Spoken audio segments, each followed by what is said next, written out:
Good day and welcome to this quick take. This is the second part of a multi-part episode series on the Genius Act, the recently passed and signed by the president law regarding stablecoins. So the first part, we talked a lot about who can be a permitted stablecoin payment provider. And now we're going to get into some of the block and tackle as to what the structure of the stablecoin has to be in order to continue to qualify. Now it's interesting, and these are some of the things we're going to take a look for. Is can a permitted issuer issue something that isn't a permitted stablecoin? Or are those two things inextricably linked? Meaning that if a permitted payment stablecoin maker makes a stablecoin but doesn't do it the right way, are they no longer permitted to be a payer? Or do they just have to fix the asset? Is there discussion around curing any issue that's identified in the makeup of it? Is there a grace period, etc.? Honestly, we're going to find out together. So without further ado, the way this works is, again, Howard Krieger. I am not a tax professional or an attorney. This is not legal advice. This is not financial advice. If you take a look at LinkedIn, you'll see my background. I've spent a lot of time around structured finance and agreements and regulatory issues. And so reading this kind of stuff, second nature. The thing I'm going to look for, and as I share my screen, I'll describe what I'm looking for. What I'm going to look for and what I would consider you at home look for is words have meaning, especially in the context of these acts. So the order in which things are listed usually speaks to the priority of concern of the drafter of the document. Repetition is always a good sign that something's really important. But repetition also has two effects in acts like this. One, it could be clarifying, meaning like we're going to say the same thing, but we're going to give you more detail. Or it could actually do the opposite, where it's more information, but it might contradict or seemingly contradict something else in another part of the document. And when you find those, hey, it happens. This is what litigation is really based off of after the fact, right? It's finding those pieces of information, and it's up to the attorneys to argue whether something works or not, or there is that inconsistency or contradiction that a court basically has to strike then from the act altogether, or find some other remedy. So we're going to start here at section 4. This is all publicly available information. This is S1582, the Genius Act. And I've gone through and I've read and I've highlighted things already, but we're probably going to highlight as we go along too. So the first section here we're going to look at is requirements for issuing payment stablecoins, right? So in general, a permitted payment stablecoin issuer, so you have to start by being a permitted stablecoin issuer. This isn't something where you can make the thing and then become a permitted payment stablecoin issuer. It starts with a permitted payment stablecoin issuer shall maintain identifiable reserves, which is the cash backing the stablecoin, on at least a one-to-one basis. The reserves, and this is hugely, hugely important. Remember, I already read it, so spoiler alert, this is the big news here, right? First is the reserves could be coins or currency. Cash, great. Funds in demand deposits at National Credit Union Administration entities, or banks, you name it, demand deposits. Treasury bills with 93 days or less of maturity. So that's generally, that means, short term, that's 3 months. And remember, when the reserves comprise of, say, a CMT or a constant maturity treasury, every day that maturity gets reduced by a day. So the question becomes, does each CUSIP or note in the reserve have to max out at 93 days? Or is it a spectrum where here's 93 days and the reserves look like this, and lo and behold, this is Y and this is X, right? Y is greater than X. Is that okay, right? Like, is it okay because we have most of our stuff less than 93? I'd read this to the letter, and it said issued with or remaining 93 days. Remaining mean that this could be a 30-year with 93 days left, as opposed to something newly minted only. Very important thing to monitor here, by the way, too, because you're going to have this constant rolling into new treasuries to keep the reserves at that rate. Repos and reverse repos, financial instruments where basically financial institutions trade cash for treasuries. And it's so short term, and it is such a buttoned up market that it is akin to holding the treasury or the cash, both of which are allowable here. It did not say that the treasuries in the repo have to have a maturity of 93 days or less. So this might be another end around, where if I have something that has greater than 93 days to maturity, but then I wrap it in a repo, the repo's short term, so I still meet the repo requirement for the reserve, just not the underlying treasury requirement. Again, we'll see. Reverse repos, right, of the same credit quality. Now, this is the part that had my hair stand on end. If you look at my LinkedIn posts, you'll see I've been kind of dropping nuggets around this, that a registered government money market fund, as long as the assets are cash or treasuries or repos, or here a reserve that is in tokenized. So any of those assets in tokenized form, as long as the reserves for, I guess, the tokenized form comply with the applicable laws and regulations, but that's the tokenized form of the reserve is not the stablecoin. So I have a couple. This is why I have a couple of issues. One, money market funds are generally safe. No one's going to give you a hard time about this, but there are moments where trading of a money market fund can be halted in the event of like a 9/11 type emergency. So there are these emergencies. There are these situations where a money market fund can cease to trade, therefore not be liquid, therefore not be an adequate reserve. That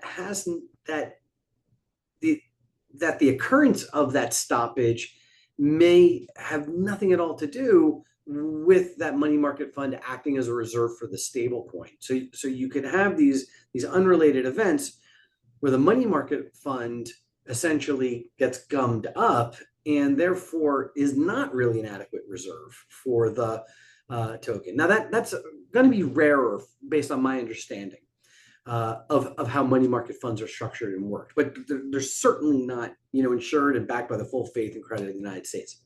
The tokenized one's a little bit more interesting and actually somewhat more problematic. Having gone through tokenization of billions of dollars in assets, the reality is that tokenization is really a combination of technology and legal agreements. And those legal agreements involve entities that are created, often bankruptcy remote, rarely if ever totally insured, but that a human being or a bot have to actually do some kind of action to keep the tokenization and layer intact.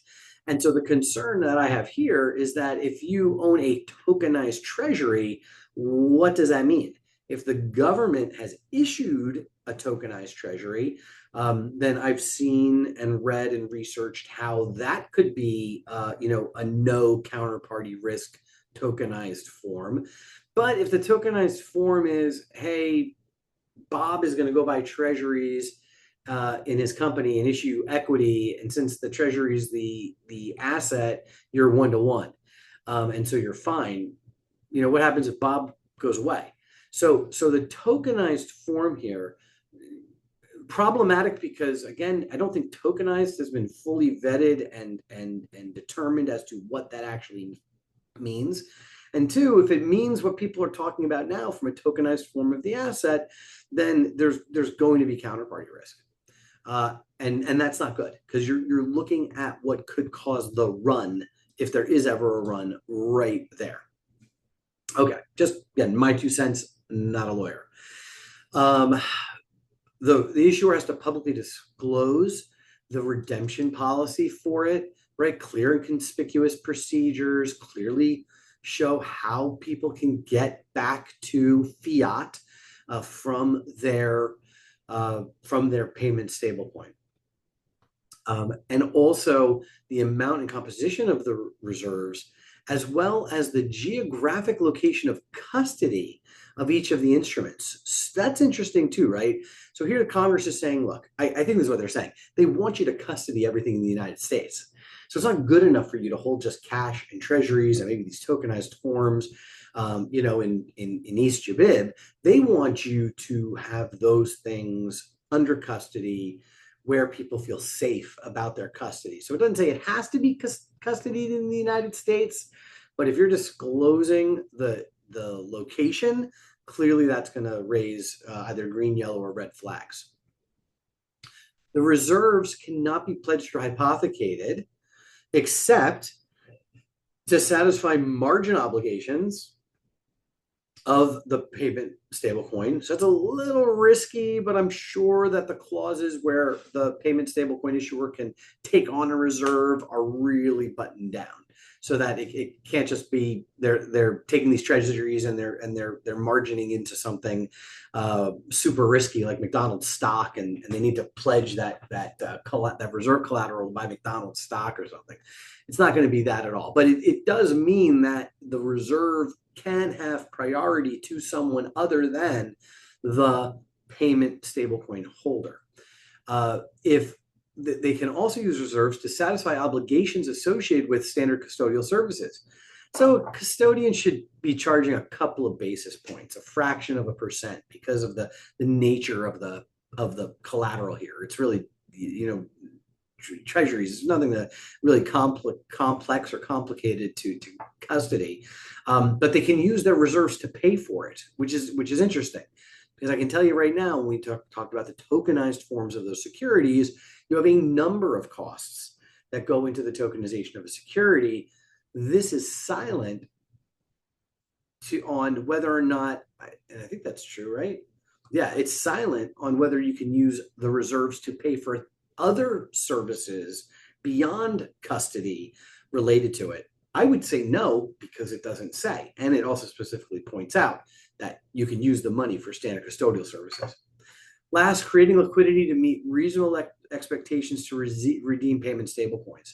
So this makes sense, right? Where let's say you had $1 billion outstanding in some payment stablecoin. On any given day, you might have $100 million of liquidity, redemptions coming in, and money redemptions being requested, and etc.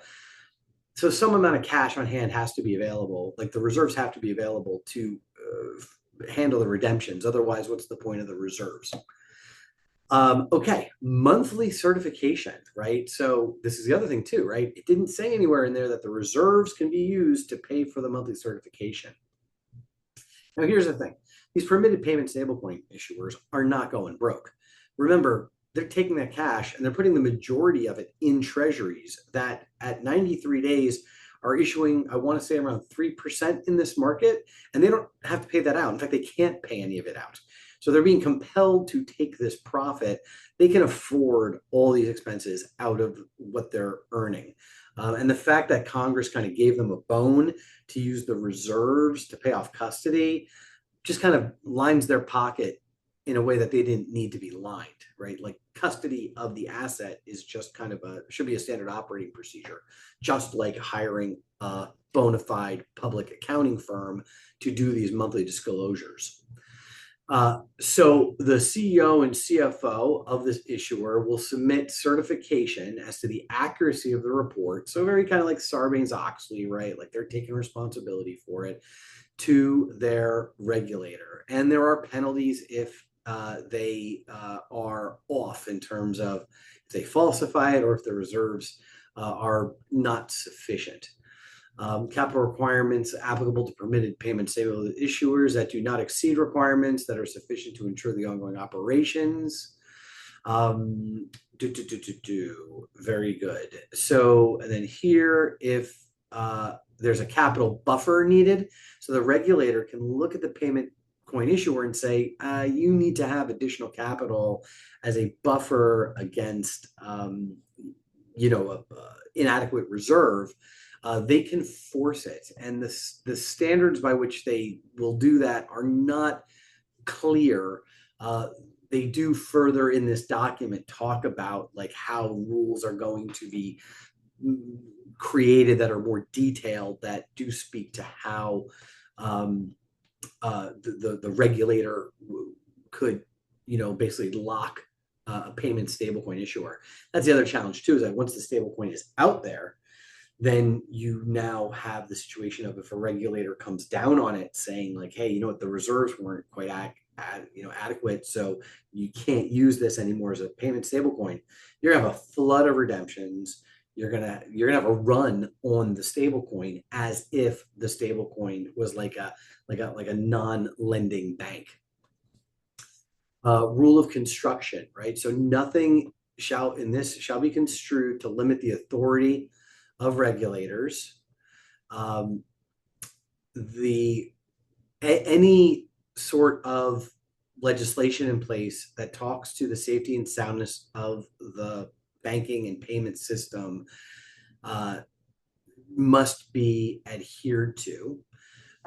Here it says that the regulators cannot punish the issuers. Let's read that. Rules related to leverage capital requirements. So essentially the regulator cannot issue such a high leverage requirement that it makes the operation of the permitted payment stablecoin issuer untenable. So using leverage or using cap requirements to sort of shut down a permitted payment stablecoin issuer is not allowed. Hello? Hello? Hello? Hi, I'm sorry, I'm in the middle of something. Everything okay? Nope, that's fine, bye. Love you, bye.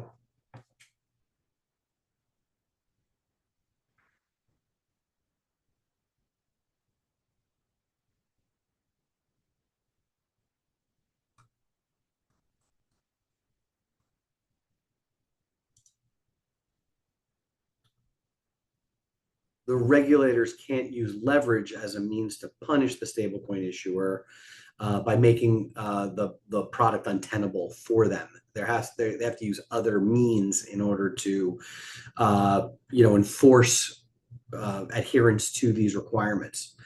So in general, a permitted payment stablecoin issuer is treated as a financial institution under the Bank Secrecy Act. So when it comes to the prevention of money laundering, making sure that the customers are uniquely identified and due diligence, this is the responsibility of the issuer, which is also an interesting change, I would say, to current stablecoin programs, if I'm interpreting this correctly. So one, they must let's see, including they're subject to all federal laws, including the maintenance of an effective anti-money laundering program, easy enough, retention of records, sure, monitoring and reporting of suspicious transactions, meaning that they're going to have to watch where all their payment coins are going at all times. Now here, the technical ability to block, freeze, or reject transactions. So what does that mean? Does that mean that the tokens need to have a self-destruct mechanism that can only be operated by the parent ship? And do I want that? Like if my stablecoin issuer decides to destroy, or they accidentally destroy the stablecoins in my wallet, what remedy do I have in terms of getting that back, or if they wrongly assume that I'm doing something that's not permissible and they freeze the transaction. So this is not the same as having cash in your pocket where you can spend on just about anything, or money in your bank account where if it's a reliable address, you can wire to Western Union or what have you. This is saying that the issuer has the ability to block, freeze, or reject, right? So they're almost a financial institution, not just the creator of the coin. They have to maintain an effective customer identification program, including identification and verification of account holders with the permitted payment stablecoin issuer, high value transactions, and appropriate enhanced due diligence. So now my stablecoin issuer is going to have to know all this stuff about me. It's a lot different than going to a money machine and putting in the thing and taking out cash. The Secretary of the Treasurer can adopt rules to implement this paragraph because of the tailored to the size and complexity of the issuer. So it's not necessarily saying that, hey, if you're small and you can't afford it, you get away with some of this. This is almost the other way around, saying like, hey, if you're big, you need to do more. So I think this is a really important point, and I'm going to hold on to this because that is a very smart snippet. All right, so why don't we stop? Hold on, let me just see here. Let's keep going really quickly. So here, in general, a permitted payment stablecoin issuer may issue stablecoins, redeem stablecoins, manage reserves, provide custody, which is interesting, consistent with this act, or undertake other activities that directly support any of the activities described here, right? So essentially, the stablecoin issuer can be this kind of like quasi financial entity. They may not provide services to a customer on the condition the customer obtain additional paid product or service from the issuer. So the use of the Paxos dollar, if Paxos is a permitted payment stablecoin issuer, cannot require the user to buy a Paxos product in order to use their stablecoin. That there's no tying of those two pieces together. The issuer also has to avoid deceptive names. So using USG, United States government, not okay.